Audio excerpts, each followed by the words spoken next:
terremotos. Por sol de lluvia de fuego, dice. Grandes terremotos, como dicen los aztecas. Todo eso lo conocemos.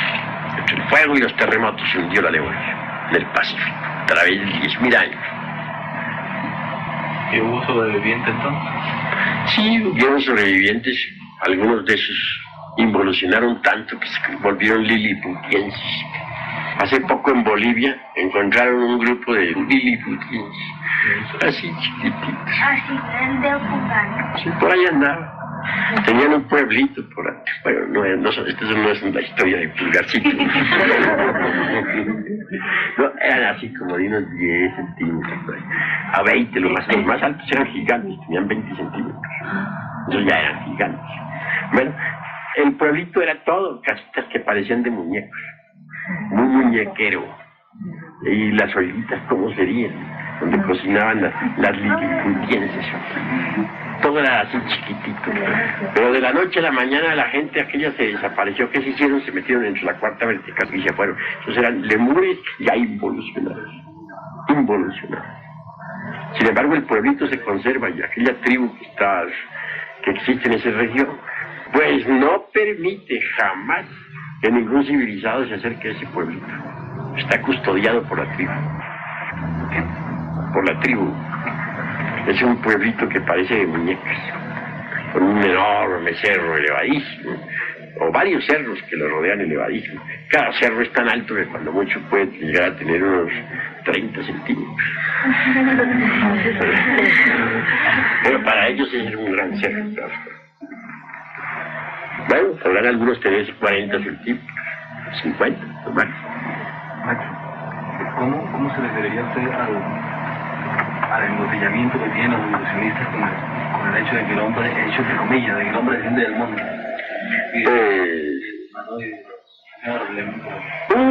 Esa es una discusión en que vienen hace tiempo. Hay veces que la humanidad se le olvida el problema, ¿no? Y de pronto vuelve a agitarse en la opinión pública. Si el hombre desciende del mono, vuelve el mono el que desciende del hombre. Y por un momento hay turbulencias en el mundo intelectual, luego se olvida. En eso se la traen hace siglos. Bien, la cruda, por ahí surgió un tipo que era un naturista por allá, un nene de mamá, un consentido, ¿no? Resulta que se le metió en la cabeza de la noche a la mañana que el hombre descendía de los salvajes,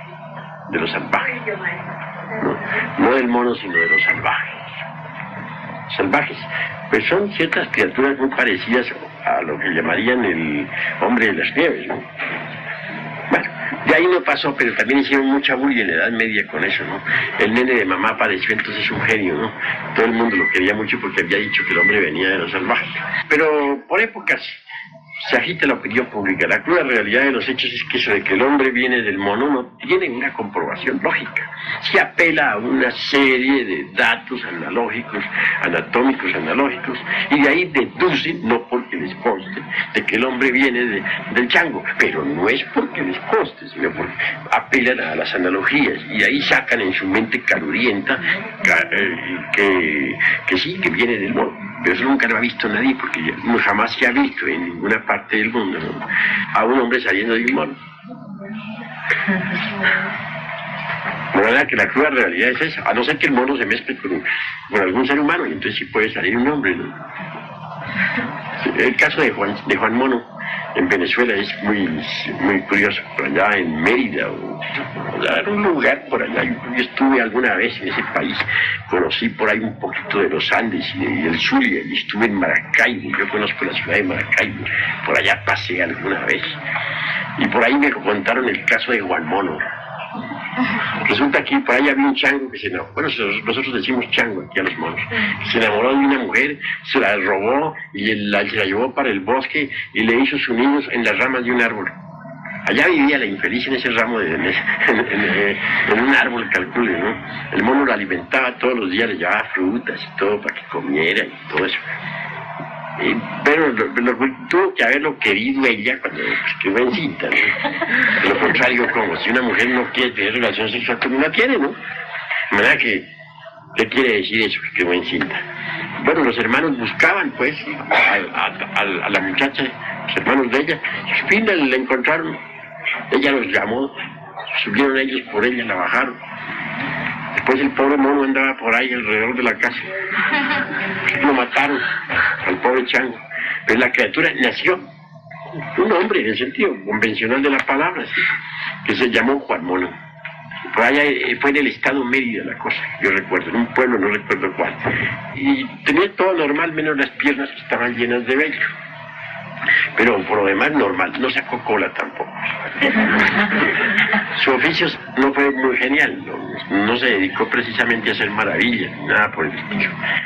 No fue doctor, ni ingeniero, ni licenciado, ni nada por el estilo.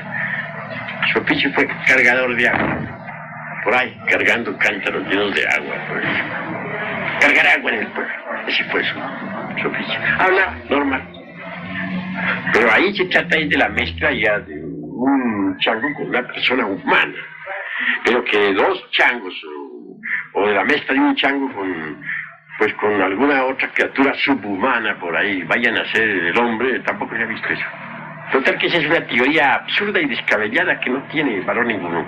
La cruda realidad de los hechos fue que en la Lemuria hubo muchos lemures que se mezclaron con algunas bestias de la naturaleza, y de ahí salió cierto tipo de monos.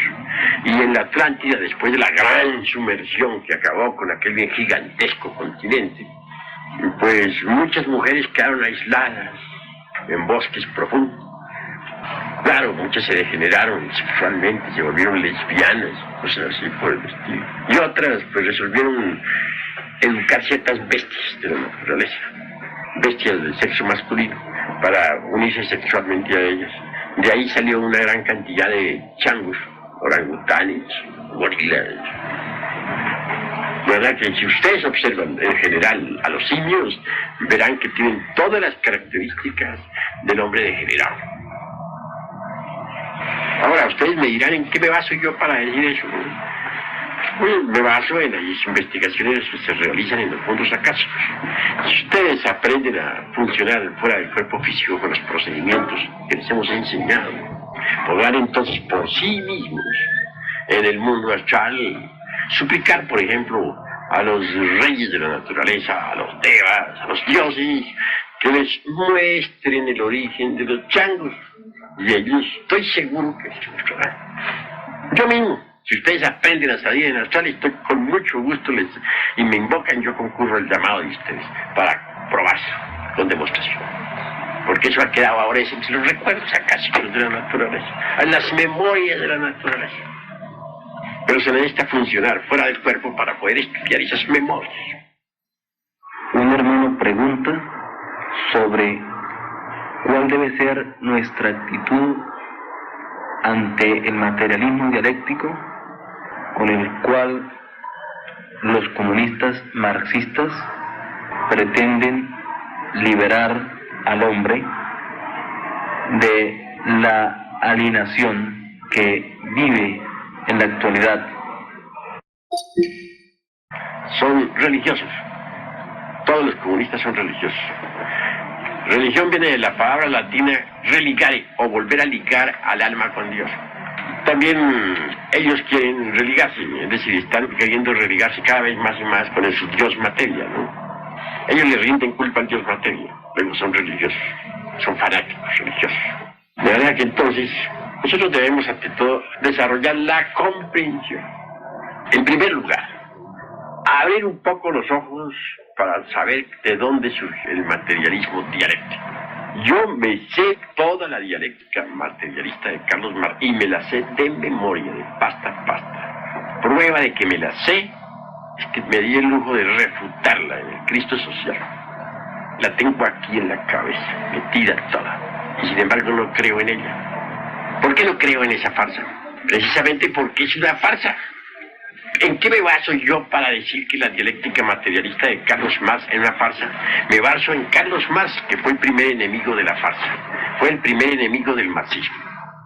En la primera internacional, Carlos Marx se puso de pie y dijo: señores, yo no soy marxista.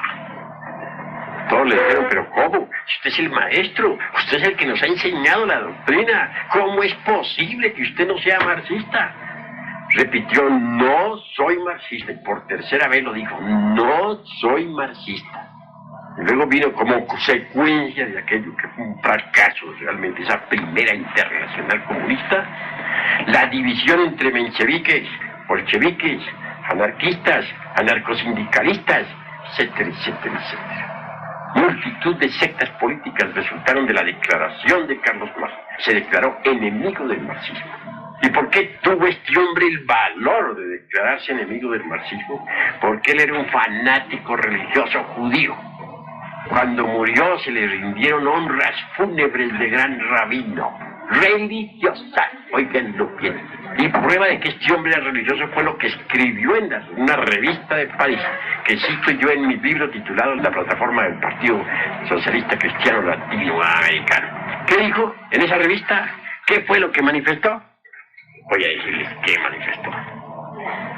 Muchas gracias. La Ilia, este alto no que usted nos hace. Dijo lo siguiente: mediante el triunfo del proletariado mundial, crearemos la República Socialista Soviética Universal, con capital en Jerusalén, y nos adueñaremos de todas las riquezas de las naciones, para que se cumplan las profecías de nuestros santos profetas del Talmud, palabras de un rabino religioso. Entonces, ¿por qué este hombre escribió su dialéctica materialista? Para cumplir con los protocolos de los sabios de Sion, que dicen textualmente: no importa que nos toque llenar el mundo de materialismo y de repugnante ateísmo, el día en que nosotros triunfemos, refiriéndose al Sanedrín, enseñaremos la religión de Moisés, debidamente codificada y en forma dialéctica, y no permitiremos en el mundo ninguna otra religión. Él cumplió con los protocolos e inventó esa jerga, ese platillo embustero, para destruir mediante el escepticismo a todas las religiones y no dejar en pie sino una, la de Moisés. Esa fue un arma que él usó para destruir las creencias religiosas del mundo y dejar en pie la judía. Prueba de eso, ¿cuál? Cualquiera que se tome la molestia de viajar por la Unión Soviética descubrirá que en plena Unión Soviética existe un Estado judío, con gobierno teocrático, religioso. Todas las religiones en Rusia son perseguidas, menos una, la judía. En las sinagogas, los judíos a puerta cerrada estudian la religión de Moisés, y en la calle le hacen tragar dialéctica materialista al pueblo, porque dice textualmente los protocolos: los gentiles no tienen derecho a tener ninguna religión.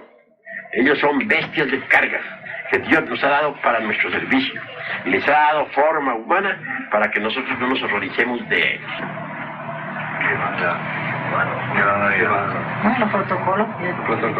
De manera que si ustedes analizan esto juiciosamente, llegarán a la conclusión de que Carlos Marx fue un hombre religioso, un rabino judío. Él escribió una farsa, y fue fácil escribirla. Cogió la dialéctica metafísica de Hegel, la despojó de sus principios eternos, y luego con ella misma elaboró un platillo para los tontos. Ya les dije el propósito. En cierta ocasión, hallándome yo en el mundo astral, se me ocurrió invocar a Carlos Marx. Y llegó.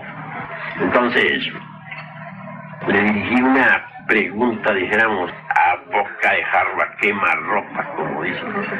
Le dije: bueno, hace muchos años usted murió. Su cuerpo físico se volvió polvo en el panteón, en la sepultura. Yo ahora me lo encuentro vivo por aquí en estas regiones. Entonces, ¿en qué quedó su dialéctica materialista? Guardó silencio, muy glorito, lo miró. Dio la espalda, se retiró a poca distancia, lanzó una carcajada sarcástica. Parecía allí el hombre vestido de overol, obrero. A poca distancia, una carcajada sarcástica. Con la intuición pude capturar el sentido de aquella carcajada, que puedo traducir con las siguientes frases: tonto, majadero, ¿no te das cuenta que yo escribí una farsa? ¿No te das cuenta de eso? ¡Qué tonto eres! Como cosa curiosa, el hombre está despierto y consciente. Lo sigue Lenin. Lenin parece insonable. No tiene nada de iniciado Lenin.